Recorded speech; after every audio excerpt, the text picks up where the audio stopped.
Oy, tut. Bugün niçin hep kaldınız? Bugün maaş mı çıktı? Kançılar hoşulap gitti ama. Can. Yok. Hisem bulmaydı. Pulunu ben tapıtmaya halavetin ağı kögül ama. Yani meyagi tıkay. Adı şağınım kışkırsa kulağımda bunumga tıkıp bağlı olmaz. Mami meyagi tıkay. Ma pulunu meyagi tıkay. Çıkan maaş moşu mene.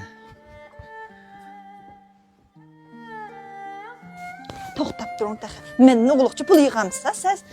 Oy dadısa ini men toxtanlar. Oy taladın ki danlı ya. Mallığı sevtip gidim dadısa. Maaşını çıkımı da. Aylık maaşımını septiken. Az ya ba. Nerede aza işligen güvekip çıkan maaş digen. 20 kana o pulunun ki. Maaydı 4 gün iş kıbamaptım ben 13 gittim keçi gittim ben.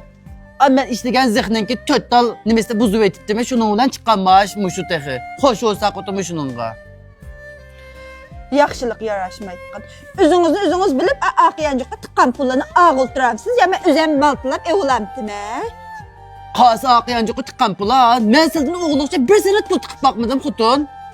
Rasma ya. Ras. Pulğu mən işledim. Tayanı xəcləb oturdu da şunu tıqqınınız mı? Məni kömülə də qaldınız mı? Bunda ayxutunun arası işənci olmasa qanda tutqulu ama öyle mandat durun ay. Oy. Tut. Təbigən niçin hep qaldınız mı? Dur sen ki su ağaç gelgen ben sonra için lan beni. He. Allah he. He. Ne kapamakçıydık ama pullu ne? He. Yok hem de. Ne kapamakçıydık ama pullu ne? He. Beynimi işletik mi de sırrı kime hep bir de kopkan. He. Yine çay ekmeğime sonra bir içi ya ulan. Andiş kulturayı siz ulan. Sen de üstünde hep erken ayna. Kevser limonun miktarcık terkidi 20% limon var. Goş kavap yiyen kişinin içi varsa kokaklını yandırdı. Kandak yemek bir de kopkuna bana. He. Dana kanay. Sen amrak giyimdin hep bir digen.